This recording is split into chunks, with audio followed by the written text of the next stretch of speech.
First हम बात करें वेस्टर्न हिमालयाज। यदि आप वेस्टर्न हिमालयाज जम्मू कश्मीर, हिमाचल प्रदेश, पंजाब हिल से, इनके बॉर्डर एरिया से आप बिलोंग करते हैं तो आपकी हाइट जीडी और ट्रेडमैन्स के लिए 163, टेक्निकल और नर्सिंग असिस्टेंट के लिए 163 और क्लर्क के लिए और स्टोर कीपर के लिए आपकी हाइट 162 होनी चाहिए यदि आप वेस्टर्न हिमालय रीजन से बिलोंग करते हैं। यदि आपका जम्मू कश्मीर से टच में एरिया है या स्टेट है तो आपको हाइट में कंसेशन मिल सकता है। और दूसरी बात करें हम ईस्टर्न हिमालय रीजन, यहाँ पर Sikkim, Nagaland, Arunachal Pradesh, Manipur, Tripura, Mizoram, Meghalaya, Assam and hilly regions of West Bengal,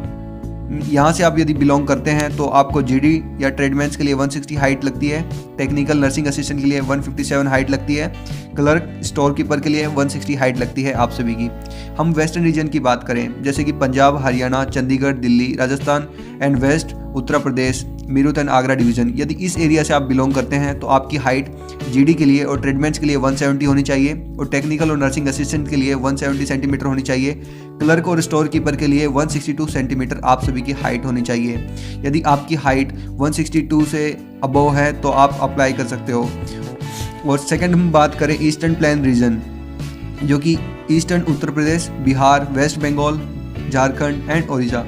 GD के लिए आपकी हाइट 169 सेंटीमीटर होनी चाहिए, टेक्निकल नर्सिंग असिस्टेंट के लिए आपकी हाइट 169 सेंटीमीटर होनी चाहिए और क्लर्क और स्टोर कीपर के लिए हाइट आपकी 162 सेंटीमीटर होनी चाहिए अप्लाई करने के लिए। इसके बाद हम बात करते हैं सेंट्रल रीजन की, जो कि मध्य प्रदेश, छत्तीसगढ़, गुजरात, महाराष्ट्र, दादर, नगर हवेली, दमन दीव, यहाँ पर जीडी की हाइट 168 सेंटीमीटर मांगी जाती है, टेक्निकल नर्सिंग असिस्टेंट की हाइट 167 मांगी जाती है,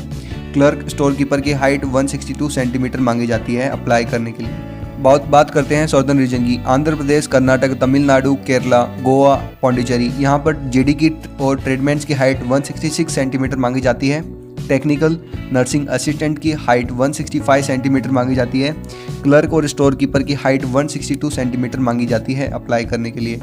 मिनिमम हाइट कितनी होनी चाहिए इंडियन आर्मी में? यदि हम लद्दाखी से हैं तो हमारी हाइट 157 सेंटीमीटर होनी चाहिए, गोरखास या नेपाल से हैं हम तो हमारी हाइट 160 सेंटीमीटर होनी चाहिए, यदि हम अंडमान निकोबार आइलैंड, लक्षद्वीप या ग्रुप ऑफ आइलैंड से हैं तो हमारी हाइट 155 सेंटीमीटर, लोकल पर्सन यदि हम वहाँ के लोकल हैं तो 155 सेंटीमीटर होनी चाहिए, यदि हम वहाँ जाकर सेटल हुए हैं 5-6 साल से तो हमारी हाइट 165 सेंटीमीटर मांगी जाती है अप्लाई करने के लिए। हाइट में किस प्रकार हमें रिलैक्सेशन मिलता है? यदि आपके पिताजी इंडियन आर्मी में सर्विस प्रोवाइड कर रहे हैं तो आपको 2 सेंटीमीटर का कंसेशन दिया जाएगा। यदि आप सोल्जर या एक सर्विसमैन हैं, यदि आपने डिफेंस में से रिटायरमेंट ली है तो आप इंडियन आर्मी ज्वाइन करना चाहते हैं तो 2 सेंटीमीटर का आपको कंसेशन दिया जाएगा। यदि आपके पिताजी इंडियन आर्मी में शहीद हुए हैं तो भी आपको 2 सेंटीमीटर हाइट में कंसेशन दिया जाता है। या आप एडॉप्टेड सन है, आपके पिताजी इंडियन आर्मी में शहीद हो गए, उसके बाद आपको एडॉप्ट किया गया तो आपको 2 सेंटीमीटर कंसेशन दिया जाता है। यदि आप स्पोर्ट्समैन हैं, national level, international level, state level तक खेले हैं तो आपको मिल जाता है 2 सेंटीमीटर का हाइट में कंसेशन।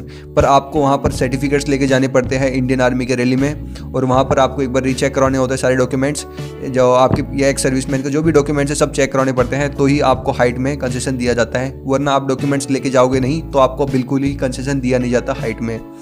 तो दोस्तों काफ़ी सारे बंदों की हाइट कम होती है तो उनको मैं सलाह देना चाहूँगा दोस्तों, यदि आपके अंदर जुनून है, आपकी इच्छा पूरी इंडियन आर्मी के प्रति है तो मैं सिर्फ मुझे इंडियन आर्मी ज्वाइन करना चाहता हूँ तो आपको क्या करना है, सबसे कम हाइट कहाँ पर मांगी जाएगी? ईस्टर्न हिमालयाज में, जहाँ पर जीडी की, सोल्जर टेक्निकल की, जहाँ पर 160 सेंटीमीटर हाइट होनी चाहिए कम से कम, और सोल्जर टेक्निकल के लिए 157 सेंटीमीटर से हाइट होनी चाहिए। यदि आपकी हाइट 155 सेंटीमीटर हो रही है तो आपको क्या करना है, ईस्टर्न हिमालय रीजन जैसे कि बंगाल की जो हिल्स आती है तो वहाँ से आपको प्राइवेट एग्ज़ाम देना है, 10th का आपको वहाँ से प्राइवेट एग्ज़ाम देना है और वहाँ का